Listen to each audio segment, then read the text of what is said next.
जय श्री कृष्णा साथियों, आप सभी का यादव सरकार चैनल पर स्वागत है।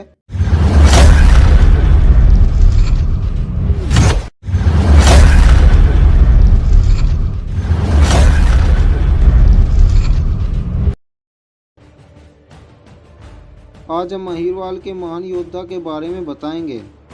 बात है सन 1739 की। फोरस से एक तूफान भारतवर्ष की भूमि की ओर अत्यंत गति से बढ़ रहा था।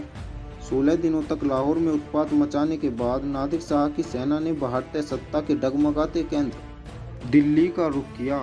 युद्ध का स्थान कहाँ होगा, भारत की कौन सी रियासतें युद्ध में भाग लेंगी, शत्रु दल कितना विशाल है, इत्यादि कुछ निश्चित नहीं था। परंतु फिर भी रेवाड़ी राज्य की 5000 की सेना राजा राव बालकिशन के नेतृत्व में सज्ज हुई। नादिर शाह 10 फरवरी को लाहौर से चला और 21 फरवरी को सरहिंद आ पहुंचा। मुगल सेना के साथ भारत की अन्य छोटी बड़ी रियासतें नादिर शाह के सम्मुख खड़ी थी। 24 फरवरी को भीषण युद्ध आरंभ हुआ। यह युद्ध हरियाणा के करनाल के पास तरावड़ी के मैदान में लड़ा गया। अहिरवाल के योद्धा ऊंटों, घोड़ों, हाथियों पर थे तथा कुछ पैदल भी थे। अहीर योद्धा आकाश से बिजली के वेग से युद्ध लड़ रहे थे। ऐसा प्रतीत होता कि मानो उनकी तलवारों की मुठ में साक्षात रणचंडी का निवास हो। रेवाड़ी नरेश जैसे ही तलवार घुमाते एक कटा हुआ शीश भूमि पर जा पड़ता। नादिर शाह दूर खड़ा वीर योद्धा को टकटकी लगाए देख रहा था। नादिर शाह को राजा राव में अपना काल नजर आ रहा था। अहिरवाल के योद्धाओं से नादिर शाह की फौज में आतंक मच रहा था। नादिर शाह की फौज का मुंह फोरस की ओर मुड़ने ही वाला था कि दिल्ली का नेतृत्व कर रही मुगलिया फौज भागने लगी।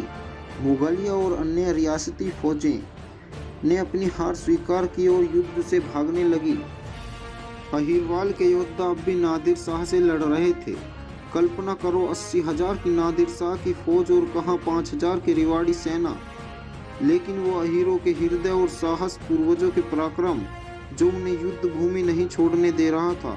नादिर शाह स्वयं आश्चर्यचकित था। वे जहां उनकी खूब से बड़ी बड़ी फौजें मैदान छोड़कर भाग रही थी, वहीं ये छोटा सा यादवों का दल इस प्रकार आगे बढ़ रहा था जैसे मृत्यु का कोई भय ही नहीं हो। हुआ वही जो तय था। अहिरवाल के योद्धा युद्ध भूमि में काम आए। राव बालकिशन भी युद्ध भूमि में लड़ते हुए वीर गति को प्राप्त हो गए। इस प्रकार मुगल सेना और इन अमीरों के विश्वासघात के कारण राव बालकिशन की मृत्यु हुई। नादिर शाह के युद्ध में जीत हुई और जब वे मोहम्मद रंगीला से मिले तो उसने कहा, अगर शाही सेना राव बालकिशन की साथ देती और मैदान छोड़कर ना भागती तो हमें दिल्ली देखना नसीब न होता। तब से 24 फरवरी को राजा राव बालकिशन जी की शहीदी दिवस के रूप में मनाया जाता रहा है। आपसे विनती है, वीडियो को ज़्यादा से ज़्यादा शेयर करें और जल्द ही मिलते हैं एक नई वीडियो के साथ।